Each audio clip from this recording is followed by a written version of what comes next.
Assalamualaikum warahmatullahi wabarakatuh. Waalaikumsalam warahmatullahi wabarakatuh. Oke, hmm, alhamdulillah hari ini kita masih bertemu walaupun secara online ya. Ini udah minggu kelima, alhamdulillah. Memang tidak terasa ya waktu berlalu, sudah minggu kelima. Berarti udah mau dekat-dekat UTS ya. Tapi itu pun saya belum, maksudnya format UTS-nya itu nanti seperti apa, itu saya belum pasti. UTS-nya itu berupa pemberian tugas saja atau seperti apa, itu saya belum pasti juga ya. Tapi intinya ya tunggu saja pengumuman dari saya. Nah, hari ini ya materi baru saja saya upload karena tadi malam bermasalah e-learning-nya, jadi nggak bisa saya buka e-learning-nya. Kemudian tadi pagi pun nggak, jadi baru saja selesai saya upload ke e-learning. Jadi silahkan kalian mendownload terlebih dahulu ya praktikum 4 di e-learningnya, praktikum 4. Silakan di download Jupyter Notebook-nya.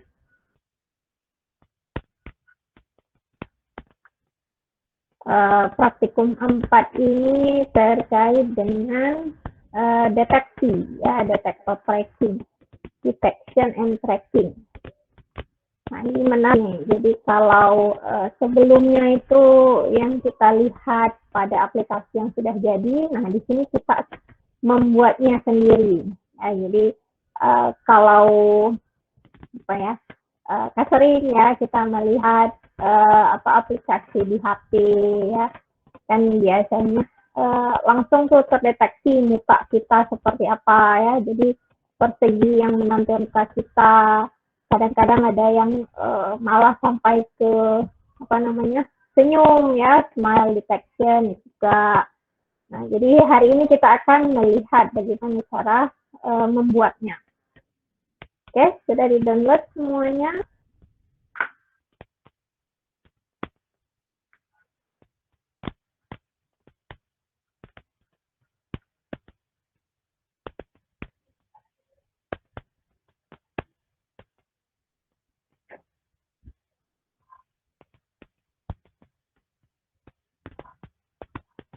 Oke, sudah.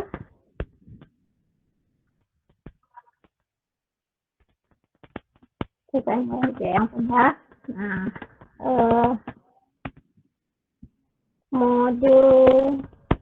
modul kita yang keempat ya, terkait dengan deteksi dan tracking, atau tracking mungkin kalau kita artikan dalam bahasa Indonesia itu melacak bagian dari tubuh. Nanti pada modul ini kita akan belajar bagaimana cara untuk mendeteksi dan melacak bagian tubuh. Ya, namun memang tidak semuanya ya. Jadi di sini lebih ditekankan ke wajah saja. Walaupun nanti bagian tubuh yang lain juga bisa, cuman karena fungsi yang disediakan itu hanya untuk wajah, jadi di sini yang kita pakai untuk wajah saja. Nah, proses untuk mendeteksi dan melacak bisa bisa kita lakukan dari gambar. Jadi istilahnya diberikan gambar foto lah ya, istilahnya foto, kemudian kita deteksi mana yang muka, seperti itu bisa. Dan juga kita bisa melakukannya itu secara langsung ataupun secara live dari video ya. Jadi video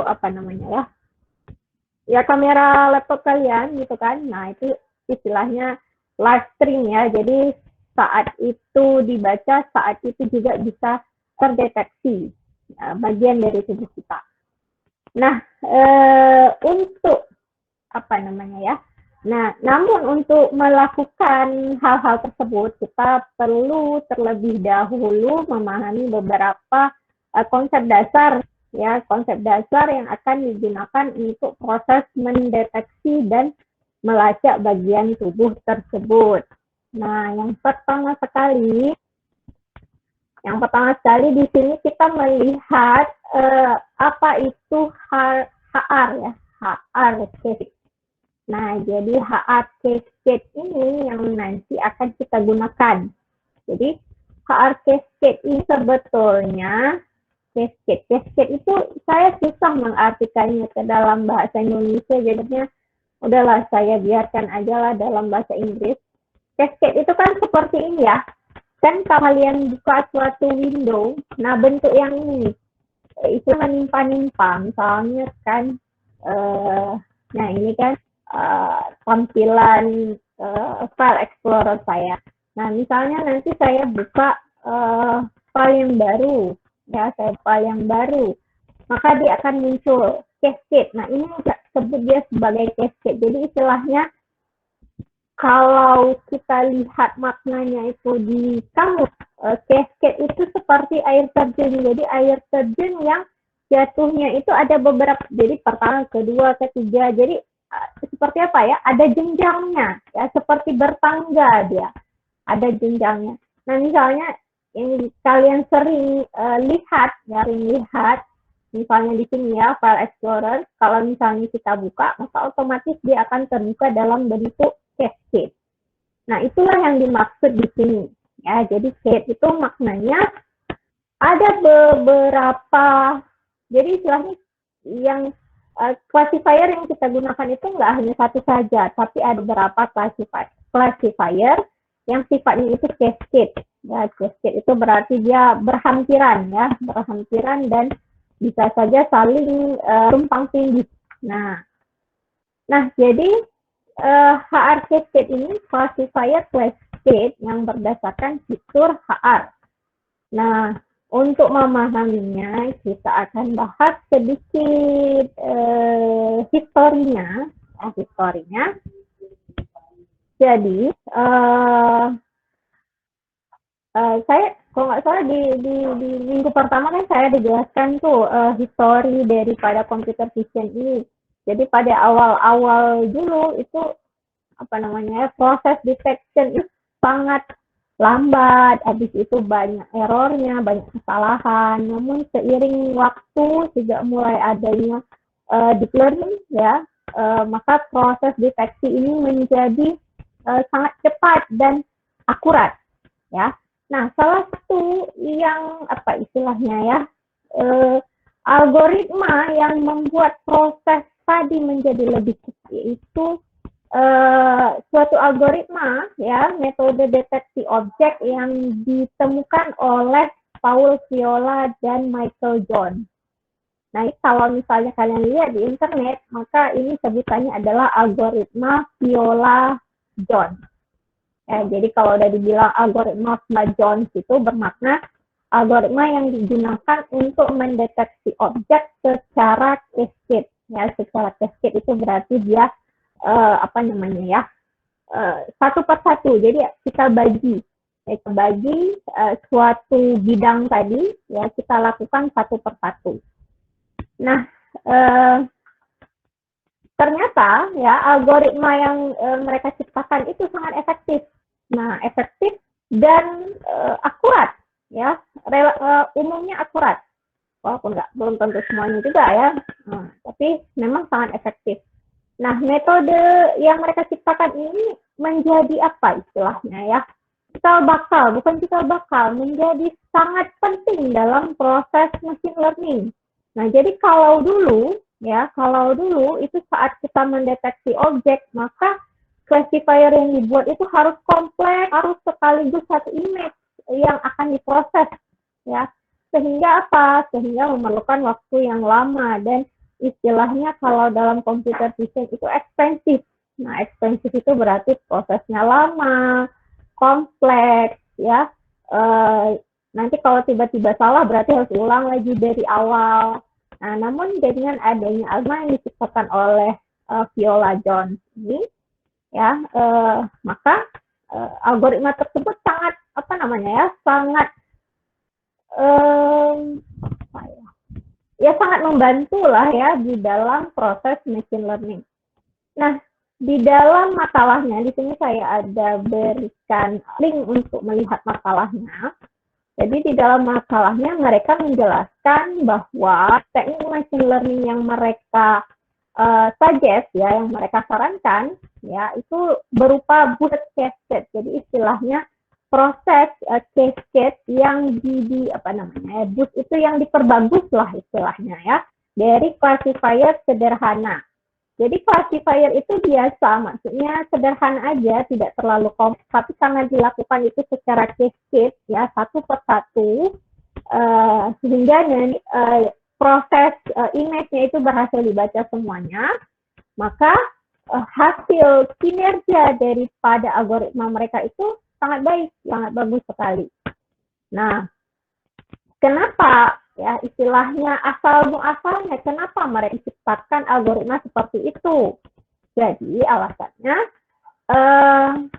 jadi dulu sebelum ada algoritma Viola-Jones ini, dianya untuk mendeteksi objek ya, itu kita akan membuat classifier kompleks yang istilahnya satu objek itu akan sekaligus dibaca. Jadi sebenarnya mereka akan bekerja dengan itu akurasinya tinggi.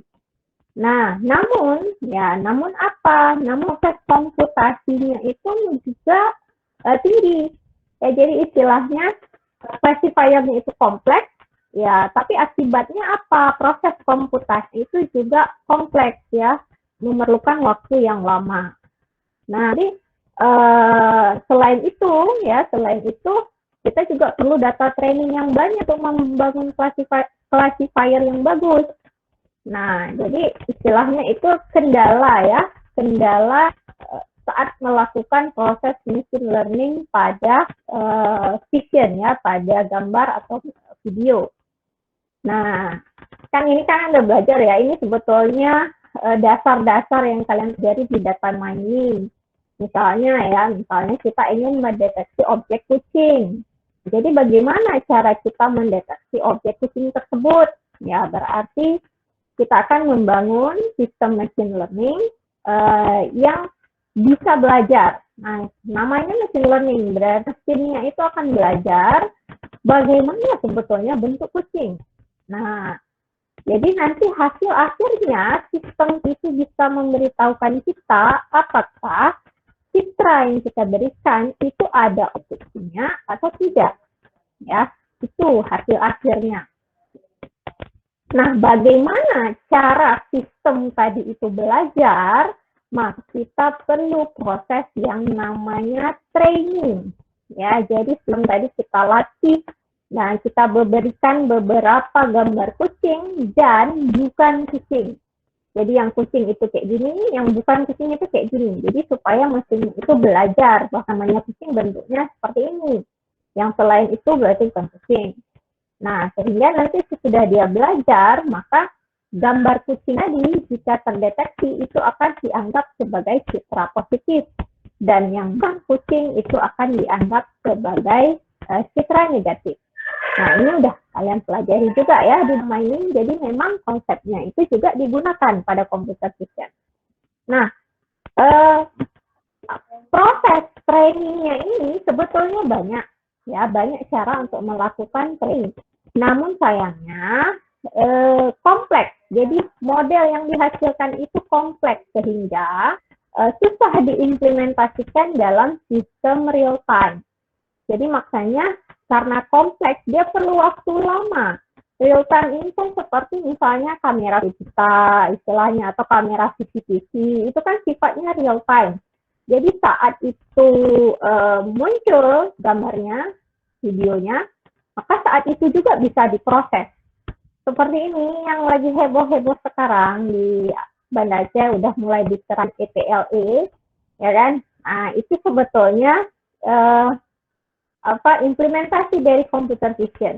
Jadi kalau tidak adanya algoritma yang diciptakan oleh Viola-Jones ini, maka itu nggak yang kita lakukan. Kenapa? Karena proses komputasinya itu sangat lambat.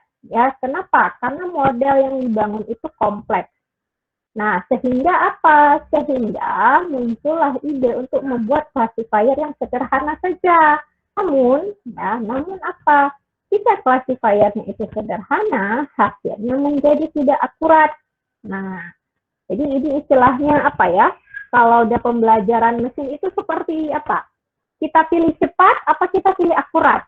Ya, jadi kalau mau cepat ya berarti bisa saja tidak akurat. Nah, kalau mau akurat berarti lambat.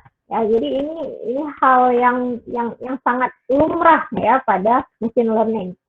Nah, jadi akhirnya gimana caranya? Oh, kita buat aja classifier yang sederhana. Ya, classifier yang digunakan ini sederhana, tapi prosesnya itu dilakukan secara cascade. Ya, jadi cascade itu satu-satu. Jadi satu bagian lain. Jadi cascade ya dilakukan secara cascade satu persatu sehingga saat digabungkan ya hasil classifiernya itu menjadi robust. Robust ini istilahnya robust. Ya pokoknya hasilnya itu baik lah ya. Robust itu kuat ya sebetulnya. Nah, sehingga apa? Nah, sehingga itulah dia alasan ya kenapa Viola Jones ini ya algoritma yang diciptakan oleh Viola Jones ini menjadi sangat efektif. Kenapa? Karena classifiernya itu sederhana aja, tapi dia melakukan prosesnya itu cascade. Jadi cascade ini seperti dibagi-bagi ya. Jadi satu image itu dibagi seperti itu. Nah, kemudian masing-masing melakukan tugasnya sendiri dan akhirnya digabungkan. Ya, sehingga menjadi lebih sederhana.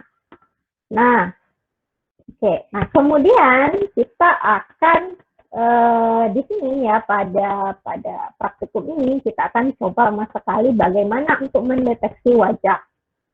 Nah, saat kita melakukan proses deteksi atau tracking ya, yang paling penting itu adalah kita ekstraksi dulu fitur dari semua citra tersebut.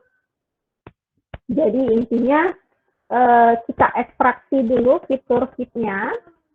Misalnya kan yang namanya muka itu kan pasti akan ada fiturnya. Ya, ada fiturnya, jadi fiturnya itu diekstraksi. Nah, kemudian berdasarkan fitur tersebut, nah barulah nanti sistemnya, ya sistem machine learning yang kita akan training, dia belajar. Nah, belajar bagaimana sebetulnya bentuk wajah berdasarkan ekstraksi fitur tadi. Ya, jadi ini sama saja seperti di data mining, karena memang konsepnya ini sama. Ya, jadi intinya bermula dari fitur, bermula dari suatu image ataupun video, ya sebetulnya image tadi itu berasal dari video juga ya, tapi saat diproses itu adalah berupa image. Nah, bermula dari image tadi, ya kita dapatkan fiturnya, kemudian dari fitur tersebut kita buat trainingnya ya supaya dia belajar bagaimana sebetulnya objek yang ingin kita deteksi. Nah, kemudian kita akan gunakan fitur HR untuk membangun vektor tadi. Nah, apa yang dimaksud dengan fitur HR ini? Nah, fitur HR ini berupa penjumlahan dan kurangan sederhana dari page, saya susah mengartikannya ya. Page ini kalau kita artikan bahasa Indonesia itu tambalan, tapi kesannya aneh ya. Tapi istilahnya dari satu gambar, citra, ya kita ambil segini sedikit, istilahnya bolong-bolongnya itu kita ambil gitu ya. Makanya istilahnya dalam bahasa Inggris itu adalah page. Jadi seperti tambalan-tambalan. Nah, jadi berdasarkan beberapa bagian tersebut, kita akan melakukan proses penjumlahan dan pengurangan sederhana pada citra. Nah, proses ini dilakukan pada berbagai ukuran citra. Jadi istilahnya dari yang kecil sampai yang besar itu akan dilakukan. Jadi dengan harapan apa? Dengan harapan sistem yang kita bangun ini tidak akan berpengaruh walaupun gambar yang diberikan itu kecil, atau sedang, atau besar, atau sangat besar, itu nggak masalah. Nah, jadi dia tidak bergantung pada skala. Nah, jadi saat kita lakukan training, maka kita juga akan berikan gambar ataupun citra yang berbeda-beda ukuran, supaya mesinnya itu bisa belajar. Nah, fitur yang udah diekstrak tadi, ya itu akan dikirim ke classifier, yang akan saling cascade, ya prosesnya itu cascade, jadi satu per satu. Cascade itu seperti udah selesai satu, lanjut lagi yang lain, lanjut lagi seperti itu, ya cascade. Nah, kemudian, sesudah dikirim ke classifier, kita akan mengetak subregion, ya subregion mana yang sesuai dengan objek yang ingin kita deteksi. Nah, kalau tidak sesuai, maka kita buang, kita nggak pakai. Nah, kalau sesuai, maka akan kita ambil. Nah, dengan cara seperti itulah, maka proses deteksi citra ini menjadi lebih cepat. Prosesnya itu menjadi lebih cepat, karena istilahnya dibagi-bagi ya. Jadi istilahnya prosesnya itu cascade per satu, dibagi-bagi, tinggal nanti dicari bagian ini ada nggak fiturnya, bagian ini ada nggak fiturnya, bagian sampingnya ada nggak fiturnya. Nah, kalau memang nggak ada fiturnya, langsung dibuang, nggak dipakai lagi, lihat lagi sampingnya, dan seterusnya. Jadi, prosesnya itu akan dilakukan berulang-ulang. Ya. Nah, untuk melakukan, untuk menghitung fitur HR ini, ya, kita memerlukan suatu citra integral. Nah, citra integral ini bentuknya seperti ini ya. Nah, seperti ini. Jadi, komputasi menggunakan fitur ini memerlukan proses komputasi penjumlahan dari banyak region persegi yang berbeda dalam citra. Jadi, istilahnya, karena kan dia lakukan itu secara cascade. Cascade itu maknanya kita ambil keseluruhan image, tapi kita bagi-bagi. Ya, kita bagi-bagi menjadi region. Ya, kemudian berdasarkan region yang tadi, ya, berdasarkan region tadi kita akan lakukan penjumlahan dan pengurangan. Nah, namun ya proses cascade itu pasti akan memerlukan yang namanya perulangan, repetitif istilahnya. Jadi berulang-ulang. Istilahnya ini yang pertama ya, ini subregion pertama yang kita pertimbangkan.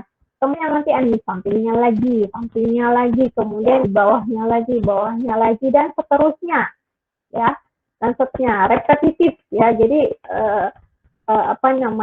subregionnya itu akan dicari sesuai dengan klasifikasinya, dan itu akan melibatkan banyak proses pengulangan. Nah, sehingga karena banyak proses perulangan, akhirnya bagaimana caranya saat kita melakukan proses perulangan tadi, kita melakukan hal-hal yang sangat sederhana. Nah, jadi proses perhitungannya ini disederhanakan, yaitu dengan menggunakan citra integral, atau kalau dalam bahasa Inggris disebut sebagai integral image. Ya, integral image. Nah, bentuknya itu seperti apa? Saya lanjut, mana tadi ya? Ya. Nah, pada citra integral tadi, bagaimana cara kita mencarinya? Nah, anggaplah ini ada image aslinya itu seperti ini. Ya, image itu kan setiap satu titiknya itu kita sebut dia sebagai pixel. Nah, setiap pixel pasti ada nilai, ya kan? Nilainya itu tergantung kepada warna daripada image-nya itu tadi ya. Setiap pixel pasti akan ada warna ya, berdasarkan kalau misalnya dia grayscale ya berarti dalam rentang grayscale yang satu channel, tapi kalau misalnya dia BGR ya berarti istilahnya warna ya dengan kombinasi B, G, dan R ya, 3 channel. Nah, jadi anggaplah misalnya ini adalah pixel-pixel pada gambar aslinya. Oke. Nah, kemudian bagaimana cara kita buat integral image-nya? Ya. Jadi integral itu kita dapatkan dengan ya, ini dia. Nilai dari setiap titik adalah jumlah semua pixel di atasnya lalu ke kiri dan termasuk juga pixel dari titik tersebut. Nah, ya. Nah, jadi ini kan original image-nya seperti ini. Nah, kemudian kita mau istilahnya kita konversi dari yang original image ini menjadi integral image itu seperti apa? Nah, kita lihat ini misalnya 1 ya. Integral image-nya berarti jumlah dari semua piksel di atasnya lalu ke kiri dan termasuk piksel itu juga. 1 ini yang ada di atasnya apa? 0. Saya nggak mulai dari 0 ya, karena intinya kalau 0 ya 0 juga ya. Nah, kemudian kalau 1 yang ada di atasnya adalah 0. Kebirinya ada? Nggak ada. Ya, kemudian karena tidak ada, maknanya 0 dan ditambah dengan piksel itu sendiri. Berarti 0 ditambah 1 menjadi 1. Ya. Kemudian ke bawahnya. Ya, saya jalan ke bawah nih. Nah, 1. Ya, yang berikutnya ini adalah 1 pada image asalnya. Kita akan menjumlahkan semua piksel yang ada di atasnya. 1 tambah 0 dan yang sebelah kiri. Nggak ada yang sebelah kiri. Ya, kan nggak ada ya. Berarti 1 tambah 0 plus piksel itu sendiri. Berarti 1 tambah 0 tambah 1. Sehingga hasilnya di sini adalah 2. Oke. Berikutnya, 1 lagi di bawahnya. Nah, berapa integral image-nya? Jumlah yang ada di atasnya, 1 tambah 1 tambah 0. Kemudian di sebelah kiri, kebetulan nggak ada. Kemudian ditambah dengan titik itu sendiri. Ya, berarti di sini menjadi 3.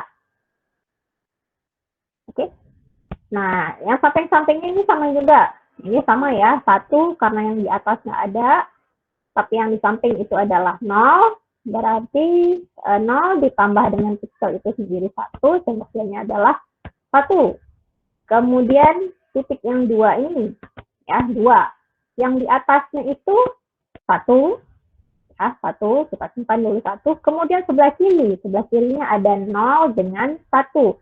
Berarti 1 ditambah 0 ditambah 1 ditambah piksel itu sendiri, ditambah 2. Sehingga hasil akhirnya adalah 4. Paham? Masih bisa mengikuti? Alhamdulillah masih bisa, Bu. Saya. Nah, yang lainnya juga sama. Ya, sama persis semuanya. Misalnya kalau yang mana? Yang ini ya. Nah, ini yang saya kasih contoh. 1. Ya, 1 ini seperti apa? Jumlah titik di atasnya 2 tambah 1, kemudian yang di sebelah kirinya.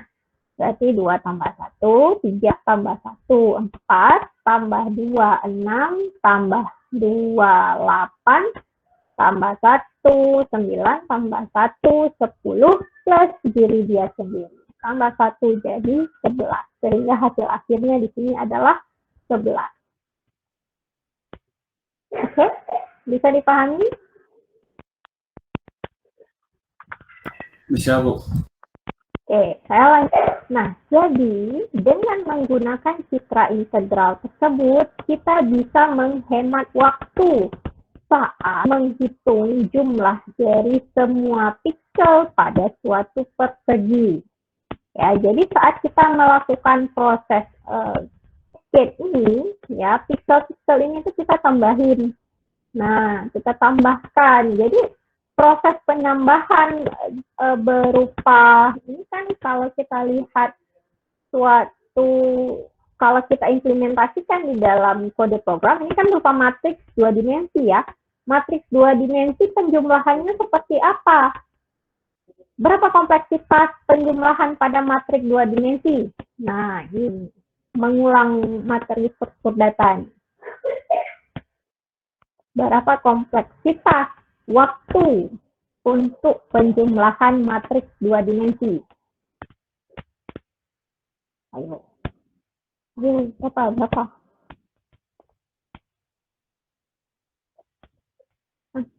Gak ada yang jawab. N kuadrat. N kuadrat. Kenapa? Karena kan dia N. apa istilahnya ya? Setiap baris kita akan lakukan per kolomnya itu barisnya misalnya ada N ya berarti N dikali N jadinya N kuadrat. Nah ini kan ekstensif ya. Kita udah belajar di struktur data bahwa N kuadrat ini adalah ekstensif. Jadi maknanya kalau di kompleksitas algoritma gimana caranya pokoknya harus kurang dari N kuadrat ya supaya prosesnya itu berjalan lebih cepat. Nah, inilah dia salah satu caranya dengan membuat citra integral. Nah, dengan citra integral ini kita menghemat waktu saat menghitung jumlah dari semua piksel pada suatu persegi. Kalau awalnya dengan bentuk tanpa integral image, ya berarti kita hitung satu persatu, ya, setiap baris, setiap kolom. Nah, itu kita jumlahkan sehingga kompleksitas waktunya menjadi ON kuadrat. Nah, dengan menggunakan integral image, nah kita bisa mempersingkat, ya, mempersingkat waktu pengerjaannya hanya dengan penjumlahan dan pengurangan yang sederhana pada 4 sisi dari persegi, ya, 4 sisinya saja. Nah, contoh, ya, nah contoh di sini, misalnya ini pada gambar yang ada warna kotak biru ini, ya, misalnya pada gambar ini kita ingin menambahkan semua piksel yang ada pada kotak biru. Kalau kita tambahin ini kan berarti 2 tambah 1, 3 tambah 1, 4, baris berikutnya lagi tambah 3, 7, tambah 1, 8, tambah 0, 8, oke? Kan itu prosesnya. Nah, proses ini akan melibatkan 6 unsur yang terlibat dalam kalkulasi. Nah, namun jika kita menggunakan citra integral, maka kita hanya perlu nilai dari setiap sudut pada persegi. Ya, nilai dari sudut pada persegi. Lalu tambah sudut yang berwarna hijau. Nah, coba lihat yang di sebelah kanannya ini, caranya seperti apa? Jadi kan perseginya ini, nah yang birunya kan ini. Nah, tambahin yang sudut-sudutnya. Nah, sudut yang sebelah luarnya, ya, sudut yang sebelah luar. Jadi 1 ditambah dengan 21, kemudian dikurang dengan sudut yang, jadi kalau tadi sudut ke bawah, sama ya, ini diagonal kanan, diagonal kiri, ya pokoknya gitulah ya. Jadi 1 tambah 21, kemudian dikurang dengan 11, dikurang dengan 3. Ya. Jadi 1 tambah 21, dikurang 11, dikurang 3. Dan hasilnya ini adalah 8. Nah, apa yang terjadi di sini? Yang terjadi di sini kita melakukan proses perulangan. Nggak ada loop di sini. Kita tidak ada menjumlahkan satu persatu.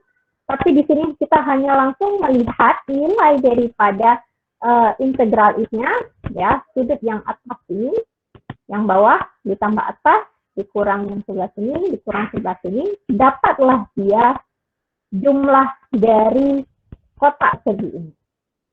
Nah, sehingga apa?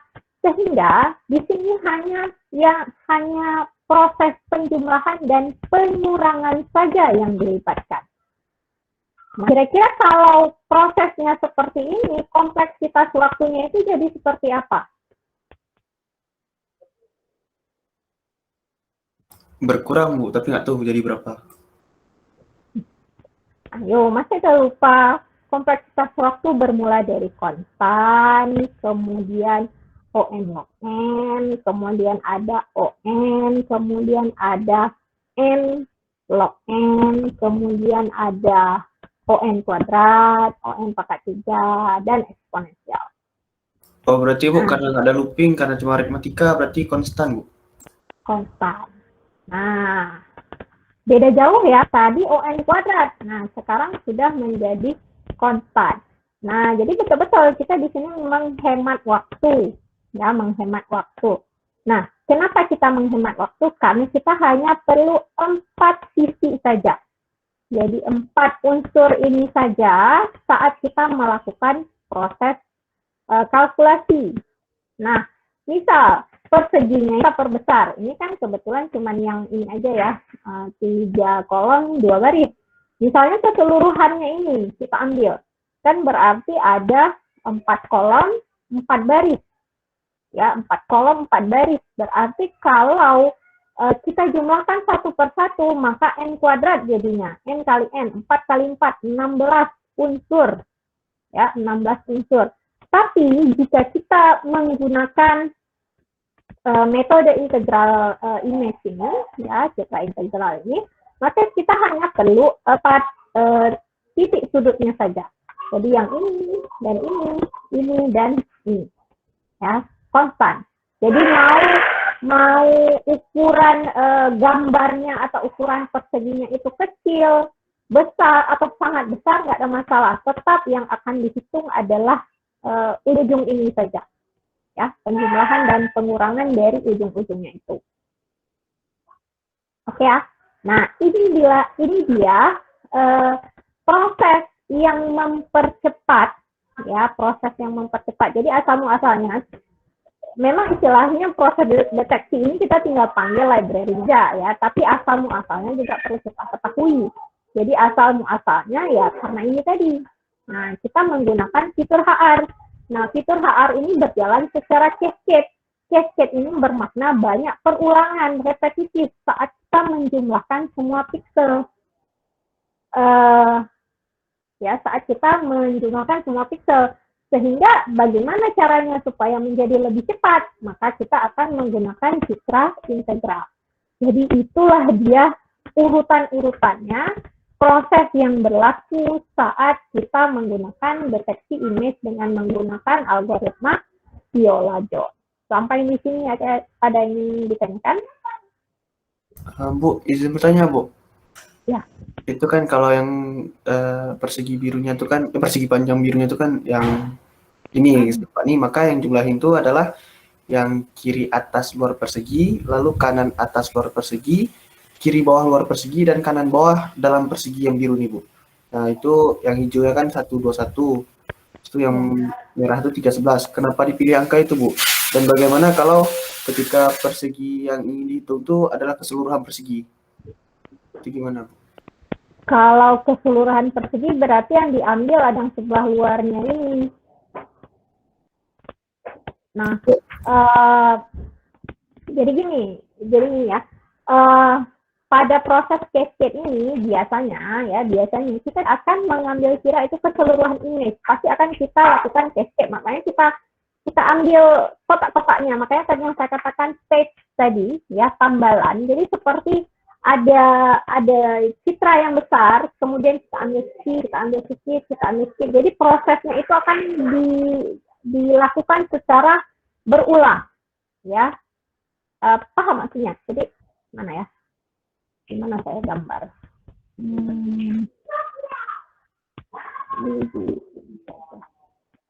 Gambar.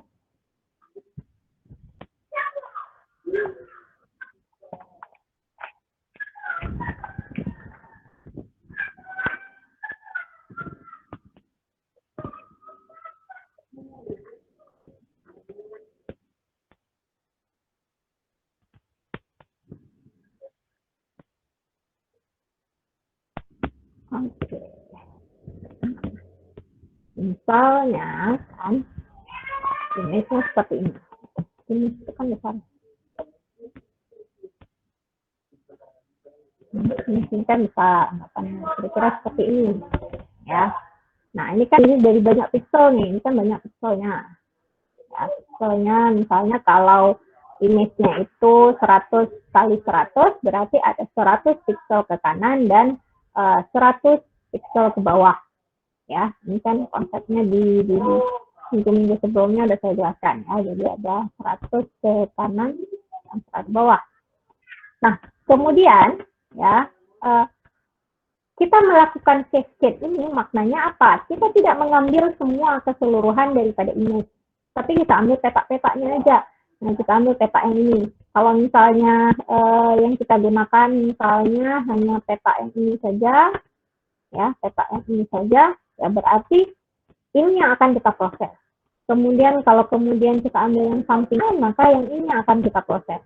Dan dari yang data yang ini, ya, kita kan melihat yang samping-sampingnya ini. Ya, jadi berdasarkan data yang samping-sampingnya inilah yang nanti kita bisa mendapatkan nilai daripada citra integralnya. Kan setiap pixel kan ada nilainya, ya. Setiap ini kan ada nilainya. Jadi setiap nilainya kalau kita ambil seperti ini, ya berarti nanti yang kita pertimbangkan adalah yang sini satu, dan yang sini, ya. Nah, karena kebetulan di sini nggak ada yang paling atas ya, berarti yang ini nggak ada, kita anggap 0. Ya, berarti maknanya ini ditambah ini anggapannya 0, dikurang dengan ini yang lainnya juga 0, baru kemudian dikurang dengan yang ini lagi. Ya.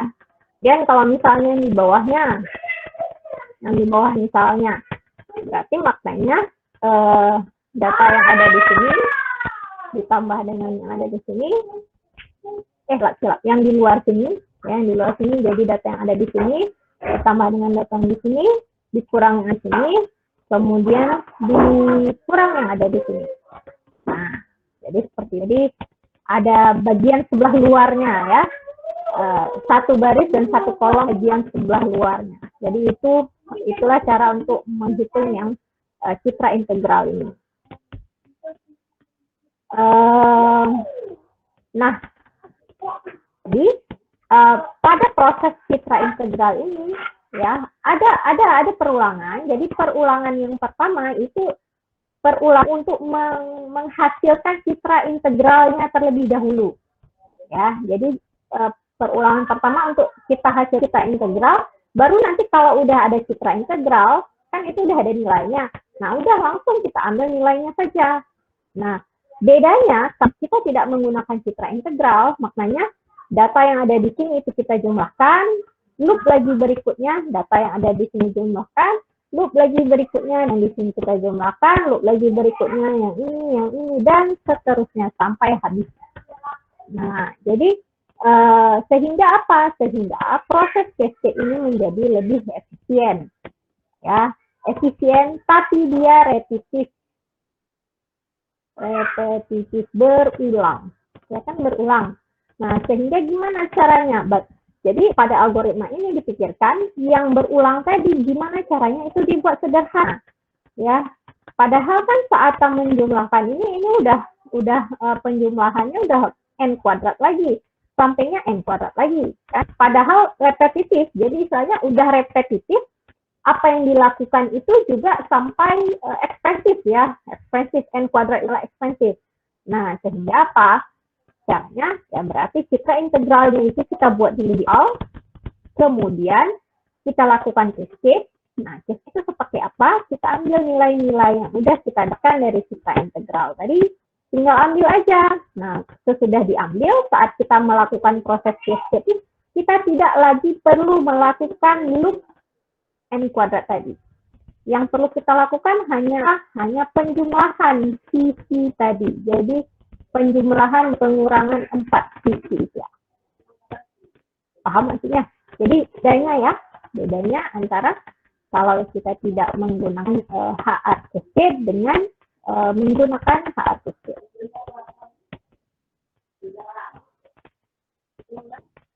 Bisa dipahami? Bisa, Bu. Terima kasih. Oke, baik. Yang lain ada yang ingin bertanya lagi?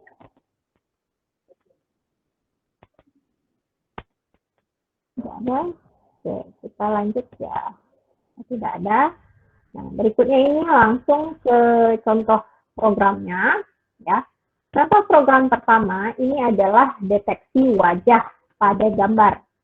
Ya, diberikan gambar, kemudian kita ingin mendeteksi mana itu wajahnya.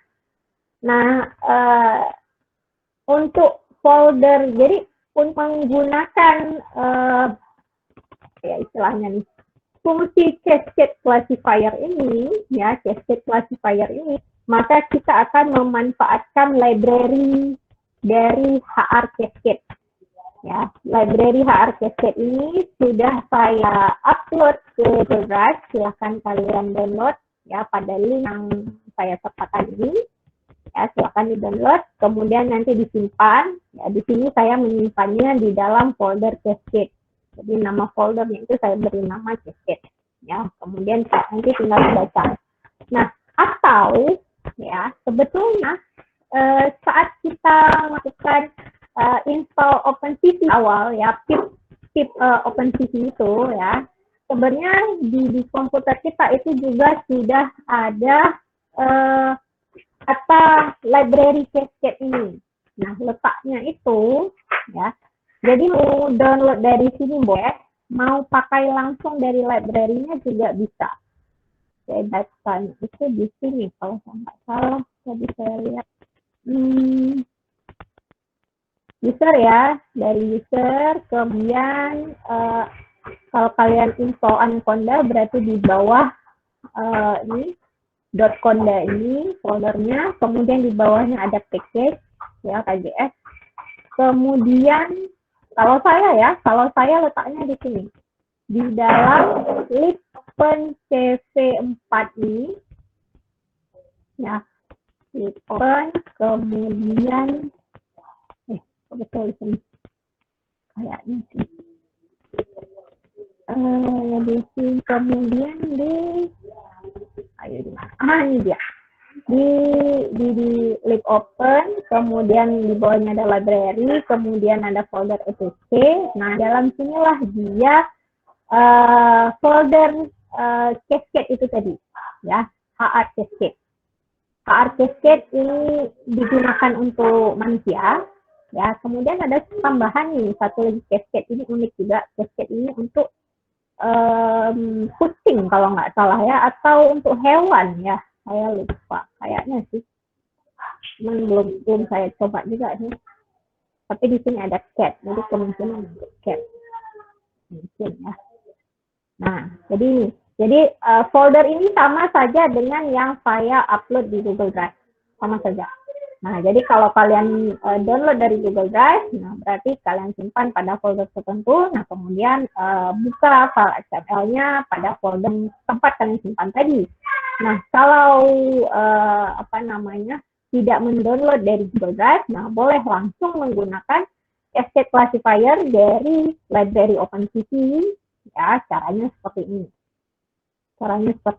Jadi caranya cv2.data.hr cascade. Jadi HR cascade ini yang nama folder library itu tadi, plus apa nama filenya. Jadi ini nama filenya. Mirip aja ya. Sebetulnya mirip saja, hanya beda ininya aja. Oke, nah itu adalah library-nya. Jadi kita menggunakan library cascade yang memang sudah disediakan. Kemudian di sini ada gambar, ya ada gambar juga udah saya sertakan linknya. Nah, kita pertama baca gambar, kemudian sudah kita baca gambar, langkah berikutnya kita ubah jadi grayscale. Jadi proses cascade ini pada grayscale ya, supaya apa kita. Nah, ini saya mau tanya nih, kenapa yang kita gunakan ini adalah grayscale? Ada yang bisa menjawab? Ini ada saya bahas minggu kalau masih ingat.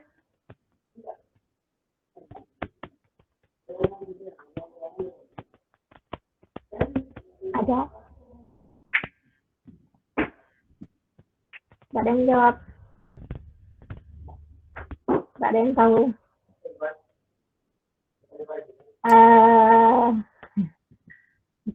Kalau tidak ada yang tahu, saya jawab. Nah, jadi di sini kita ubah dia menjadi gray. Kenapa? Karena deteksi wajah, ya proses deteksi wajah itu tidak memerlukan data citra yang berwarna. Ya, kenapa? Karena kita hanya sekedar mendeteksinya saja. Ya, kita tidak perlu citra berwarna. Sehingga apa? Untuk mempermudah prosesnya, maka ubah citra warna tadi menjadi grayscale. Ya, menjadi grayscale, sehingga apa? Antara grayscale dengan citra berwarna jelas berbeda, ya kan? Kalau citra berwarna BGR itu ada 3 channel, makanya prosesnya menjadi lebih kompleks. Kalau udah kompleks berarti waktunya juga lebih lama.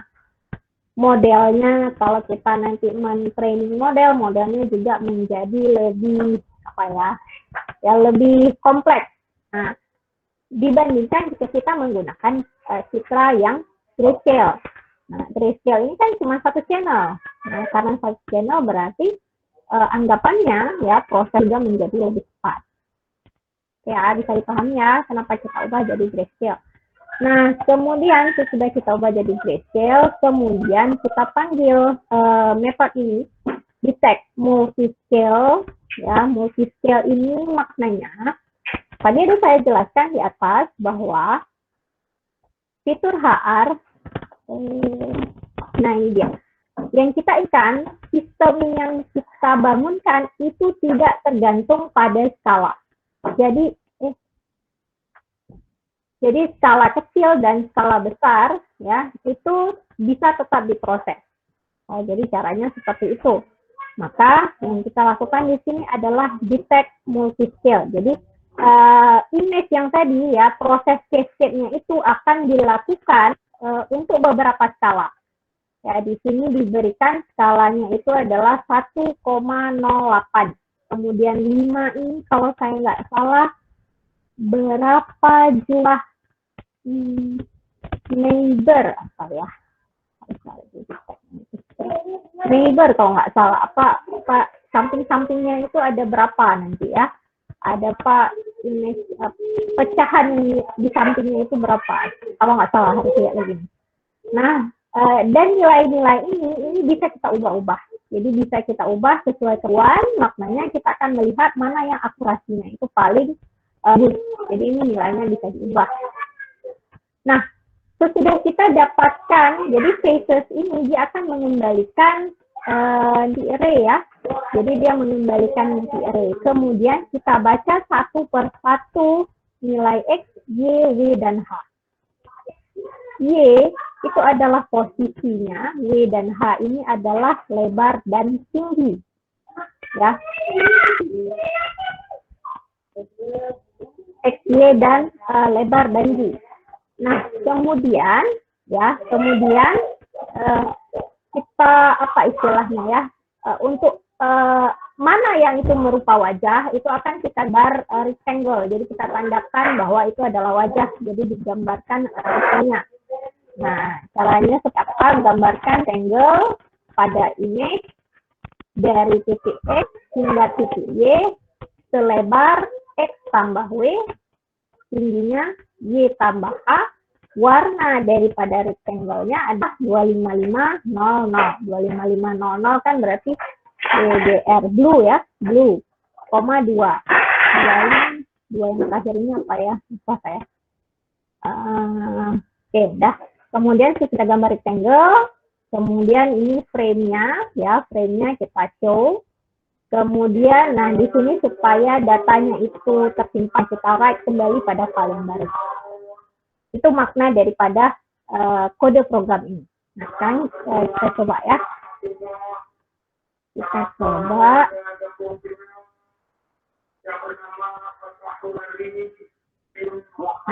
Oh, ini dia di bawah. Nah, ini dia. Jadi ini gambarnya wood cutter. Jadi memotong kayu. Nah, ada gambar seperti ini, dia ingin mendeteksi mana wajah-wajahnya. Ternyata di sini yang berhasil dideteksi cuma 3 ini saja ya. 3 ini saja. Ini berhasil dideteksi. Ya. Kemungkinan karena dia tidak menemukan fitur dari wajahnya ini. Kalau yang saya, apa istilahnya ya, yang saya duga kemungkinan besar karena tertutup dengan topi. Karena tertutup sama topi, maka tidak berhasil dideteksi fitur daripada wajahnya. Kayaknya. Nah, sepertinya seperti itu. Nah, itu hasilnya. Kemudian kita juga bisa melakukan deteksi wajah dari live kamera. Nah, ini yang menarik ya. Live kamera, kita coba. Sama juga, jadi proses pertama kita buka dulu classifier-nya. Karena kita mendeteksi wajah, maka yang kita gunakan adalah cascade face. Yang face ini pun ada beberapa ya, ada yang frontal face, nanti bisa disesuaikan aja, dibaca lebih lanjut yang mana satu yang cocok. Karena beda-beda, nanti ada yang wajah, ada yang mulut, ada yang mata, ya beda-beda, ada yang telinga, hidung, ya beda-beda. Nah, kemudian kita tangkap ya videonya, kemudian di sini diberikan scaling factor, jadi maknanya videonya itu dipecil jadi setengahnya. Kemudian kita loop ya, videonya. Jadi sewaktu kita loop baca videonya, kita baca setiap frame. Nah, untuk setiap frame tadi, ya, setiap frame itu akan di-resize, terus di-resize, frame tersebut diubah jadi gray. Frame ini image ya. Ingat kan waktu kita belajar minggu kedua kalau nggak salah ya, kedua atau ketiga. Jadi setiap di capture frame daripada video. Nah, frame sebetulnya berupa image. Makanya di sini kita akan merubahnya menjadi gray. Kemudian sama juga seperti pada image yang tadi, kita gunakan metode detect multiscale. Maknanya di sini kita gunakan scalingnya itu 1,3. Kemudian untuk setiap nilai yang sudah berhasil dideteksi tadi, kita akan gambarkan rectangle. Jadi perseginya. Ya, sama persis seperti tadi. Kemudian kita tampilkan. Ya. Nah, sekarang kita coba. Saya nampak ya. Mana aja? Biasa agak lama Bu kebuka kameranya Bu. Enggak, ini kemungkinan karena kameranya dipakai oleh Google Meet. Jadi dia nggak bisa nggak bisa barengan gitu. Jadi kameranya sedang dipakai oleh Google Meet, maka ini nggak bisa barengan. Ini saya matikan dulu ya kameranya. Yang tadi saya matiin screen share malah silap kamera. Tadi. Nah, ini dia. Mudah-mudahan. Oke. Nah, ini dia ya. Jadi ini live streaming jadinya ya, udah masang YouTuber aja jadinya ya, live streaming yang dideteksi oleh kamera di laptop saya. Dan ini proses deteksi yang persegi ini ya, perseginya ini sifatnya real time ya, real time. Misalnya saya mundur, nah mundur kan, maju lagi, nah itu kan terus berubah prosesnya yang mana, yang while, true, bla bla bla seterusnya, itulah dia proses perubahannya. Jadi selagi video itu masih ada, maka dia akan mendeteksi wajah kita ya. Jadi wajah kita, maka geser ini nggak bisa ya. Kalau udah mereng kayaknya nggak terdeteksi ya, dia harus lurus ya, frontal, harus tampilannya itu yang muka depannya saja ya. Nah, ini terdeteksi ya. Jadi kalau dulu kalian jadi di aplikasi HP atau aplikasi di mana lah ya. Nah, sekarang kalian udah bisa buat sendiri aplikasi versi sendiri. Aplikasi untuk mendeteksi wajah. Ini kalau exit ini kita pakai Q. Ini untuk exit, untuk keluar dari itunya pakai Q ya. Q. Jadi ketika Q pada keyboardnya akan keluar. Bisa banyak cara sih, satu lagi pakai S bisa juga, tapi di sini saya pakai Q biar lebih mudah. Oke, berikutnya adalah deteksi mata. Nah, jadi sesudah kita mendeteksi wajah, ya kita bisa mendeteksi bagian lain dari tubuh kita. Nah, salah satunya adalah mata. Nah, jadi untuk deteksi mata ini, ya, untuk deteksi mata supaya lebih simple, nanti kita akan bergerak dari wajahnya dulu. Jadi istilahnya kita temukan wajahnya dulu, kemudian dari wajah tadi kita akan mencari matanya. Nah, sehingga apa? Prosesnya menjadi lebih sederhana dibandingkan kita mencari mata dari keseluruhan image. Nah, itu menjadi lebih lebih ekspresif prosesnya itu. Nah, dan sebetulnya proses deteksi ini ya, deteksi wajah, mata, mulut, hidung itu bisa dikatakan tidak terlalu rumit. Ya, kenapa tidak terlalu rumit? Karena memang unik. Ya, jadi objek itu unik. Ya, antara hidung dengan mulut kan beda kan? Antara hidung dengan mata juga beda. Jadi karena ada keunikan tadi yang menghasilkan fitur, ya, sehingga apa? Proses melatih sistemnya itu menjadi lebih mudah. Namun misalnya objek-objek yang lain yang susah kita cari keunikannya, nah itu akan menjadi lebih susah. Misalnya kayak di sini saya kasih contoh handuk. Ya, handuk kalau kita lihat ya persegi gitu kan. Nah, nanti handuk bisa jadi kain biasa, bisa jadi baju malah terdeteksinya. Ya, jadi jika suatu objek itu tidak memiliki keunikan yang membedakan dia dengan objek yang lain, maka itu akan lebih susah terdeteksi. Ya, fiturnya akan lebih susah untuk kita temukan. Oke, nah berikutnya, nah di sini ada proses deteksi mata. Kita coba ya, kita coba prosesnya sama saja ya. Yang pertama kita import dulu semua library-nya. Nah, karena di sini yang tadi saya jelaskan, kita gunakan face, kemudian dari face tadi baru kita deteksi mata. Maka library yang face juga perlu kita masukkan. Yang di atas ini sama semuanya, hanya nanti bedanya untuk mata, karena untuk mata itu lebih kecil, jadi kita buat circle di sini ya. Nah, ini kita buat circle, cari senternya, radiusnya berapa, kasih warna, kemudian kita gambarkan circle. Nah, kita cari ya. Ini kita cari, kita coba ya. Nah, ini dia. Mulut jadi mata juga ya. Salah deteksi. Berarti harus dekat-dekat kali ya. Nah, harus dekat seperti ini baru betul terdeteksi. Ternyata mulut bisa jadi mata. Berarti fiturnya ini ada yang mirip antara apa namanya mata dengan mulut. Karena kayak gini ya, sama-sama bentuk apa? Elips ya. Jadi mungkin salah deteksi. Nah, proses deteksi ini ya itu jelas bisa kita ubah-ubah sesuai keperluan. Makanya untuk setiap metode itu nanti bisa kalian baca kembali bagaimana cara supaya hasil deteksinya itu menjadi lebih bagus.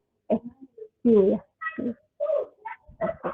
Nah, supaya hasilnya menjadi lebih bagus. Nah, misalnya di sini nanti diubah scalingnya atau neighbornya ini diubah misalnya.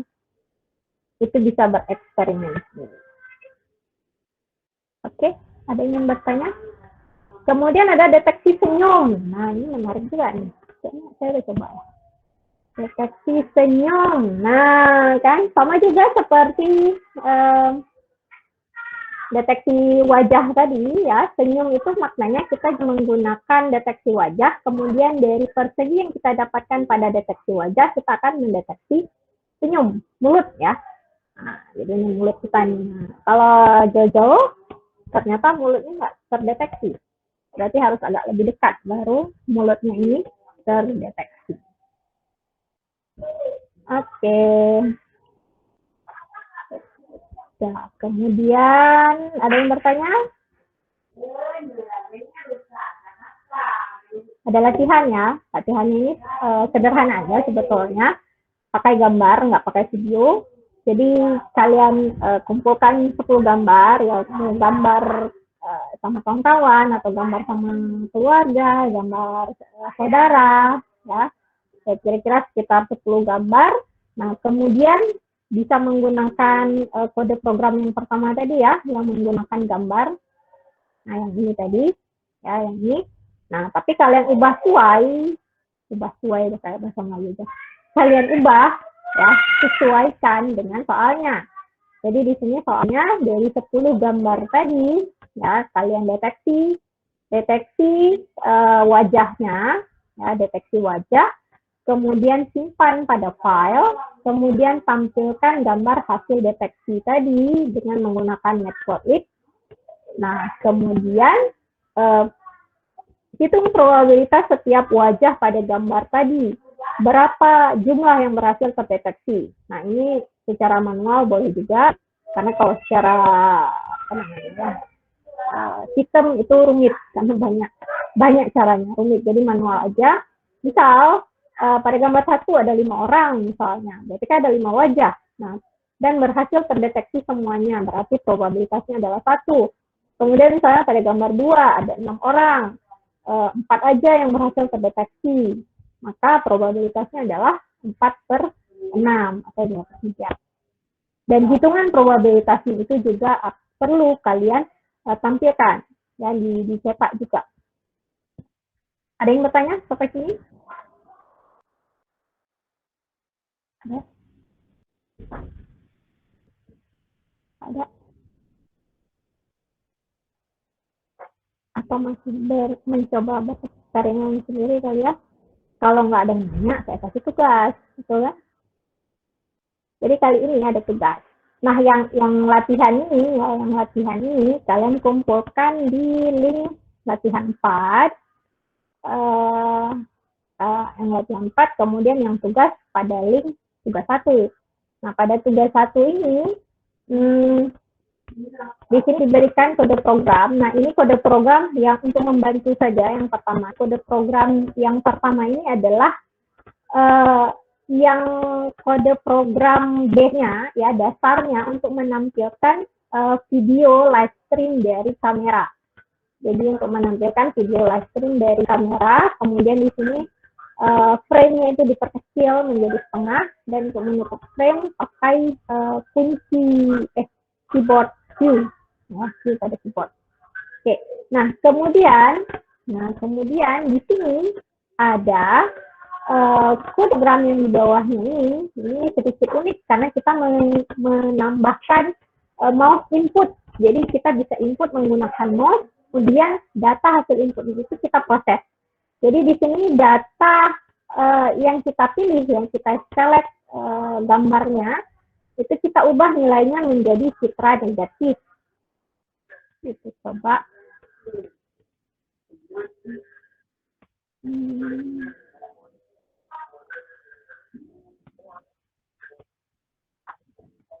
Coba. Ini saya nah, ini dia maksudnya. Jadi ada mouse input, di sini kita tambahkan mouse input untuk menggambar persegi.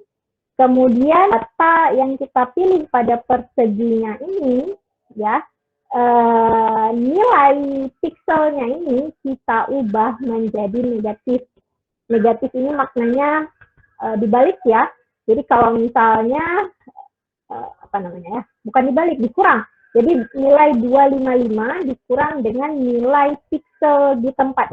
Jadi kalau misalnya nilai pixelnya itu 20, berarti 255 dikurang 20. Itu makna dari negatif, ya, citra negatif.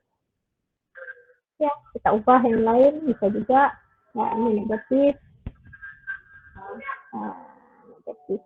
Nah, ini bisa dilihat yang negatif, ini di belakang saya, jendela putih. Jadi sewaktu kita pilih negatif, itu warnanya menjadi hitam. Kemudian kacanya itu yang awalnya hitam, itu menjadi putih di sini. Karena negatif, ya, negatif kebalikan. Oke. Nah, ini udah saya berikan, ya, kode program dasarnya, ya, basicnya. Nah, tugas kalian apa? Tugas kalian bereksperimen. Nah, seperti masing-masing orang saya harapkan beda-beda, jangan ada yang sama. Nah, silakan bereksperimen dengan bagian persegi tadi. Nah, kemudian bagian perseginya itu bisa saja kalian ubah warnanya, misalnya. Seperti tadi kan, negatif itu kan mengubah warna. Nah, mengubah warna misalnya jadi biru semuanya, atau jadi hijau semuanya, silakan. Atau misalnya bereksperimen dengan mengaplikasikan filter. Seperti misalnya filter blur, ya, Gaussian blur, median blur, dan seterusnya. Atau menampilkan efek-efek yang lainnya. Ya, bisa lihat di internet efek-efek apa saja yang bisa kita kreasikan pada suatu image. Nah, kemudian, nah ini atau ya, jadi boleh seperti ini, maknanya hanya satu perseginya saja. Saya tadi udah ini coba kamera apa. Nah, jadi apa tadi ya? Oh, nah, boleh seperti itu. Jadi hanya bagian perseginya saja. Yang kalian apply filter atau istilahnya diubah-ubah, atau bisa juga keseluruhan daripada image tadi. Nah, keseluruhan daripada image, misalnya menambahkan face mask. Ini apa? masuk topeng ya. Nah, topeng. Ataupun istilahnya nambahin kumis misalnya kan, kan itu sering ya aplikasi di handphone kita kan banyak tuh yang seperti itu. Nanti nambahin di TikTok lagi misalnya kan, nambahin face mask, nambahin kumis, nambahin telinga kucing misalnya, nambahin apa emoticon, nambahin emoticon apalagi ya, teks misalnya dan lain sebagainya. Nah, silahkan kalian berkreasi sendiri. Oke, bisa dipahami soalnya, makna daripada soalnya. Misalnya kayak gini kan. Nah, ini contohnya. Nah, ini face mask ya. Jadi topeng. Jadi ini topengnya, ada mahkotanya bunga-bunga. Nah, ini yang ditampilkan. Jadi caranya seperti apa? Ya, maknanya kita harus deteksi dulu mukanya. Sudah kita deteksi mukanya, ya berarti mungkin gambar yang tadi ya, gambar face mask tadi itu kita timpa ya, kita timpa pada agar mukanya itu ya ditimpa. Atau misalnya seperti ini. Nah, ini yang tadi yang contoh pertama tadi, misalnya pada bagian ya, sebagian. Apakah ini, nah ini adalah citra negatif, ataupun yang ini seperti diubah jadi grayscale, enggak grayscale juga ya. Ini seperti ada filter. Boleh ya, boleh seperti itu. Atau nambahin kumis. Ya, kalau ada kumis, oke, bahwa. Nah, atau mau nambahin kumis misalnya. Nah, apa ya? Nah, gambar-gambar ini ya bebas aja ya, apa yang ditambahkan ya, yang jelas ya di download dulu. Kalau misalnya kumis ya berarti harus download dulu gambar kumis yang transparan. Jangan nggak transparan pula, nanti backgroundnya putih udah tutup semuanya gitu kan, tapi yang transparan. Jadi karena transparan maknanya kalau kita timpa pada gambar kita ya, gambar kita nggak ketutup ya, hanya gambar kumisnya saja nanti yang akan muncul. Itu banyak tuh di internet. Ya, kalian download aja gambar-gambar transparan seperti itu, filter-filter pada muka ya, bisa silahkan, nggak ada masalah. Jadi saya tidak membatasi, intinya nggak boleh harus buat sendiri. Ngapain buat sendiri ya, udah ada di internet, pakai aja, nggak masalah. Oke, baik. Ya, ini saja sepertinya materi kita pada hari ini. Ingin bertanya?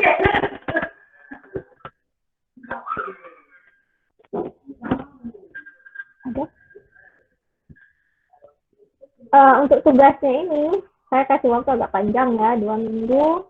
Tapi saya harap jangan ditunggu 2 minggu dulu baru dikerjain, karena supaya hasil kreasinya itu menarik, ya jelas memerlukan waktu, ya kan? Jadi ya start di awal, kalau udah selesai, udah terus. Gitu. Jadi nggak usah nunggu di akhir baru dikerjain. Cara-cara untuk melakukan ini banyak di internet. Kalian coba aja sendiri. Banyak. Intinya apa? Tugas ini saya tidak membatasi bahwa semuanya itu harus dikerjakan sendiri. Enggak. Ya. Silahkan. Mencari sumber dari tempat luar, silahkan. Tidak ada masalah. Karena sumber pembelajaran kita udah sangat luas sekarang. Jadi apa yang saya ajarkan itu hanya sekecil-kecilnya aja. Nah, silakan mencari sendiri, bereksperimen sendiri. Karena yang namanya computer vision ini menarik ya, karena apa ya? Yang dulunya itu mungkin kita hanya sekedar melihat, nah tapi sekarang kalian udah mencobanya sendiri. Ya, misalnya ini kan apa yang kalian lihat di aplikasi HP, misalnya aplikasi video. Nah sekarang kalian mencobanya sendiri, ya, membuatnya sendiri dengan menggunakan kode program.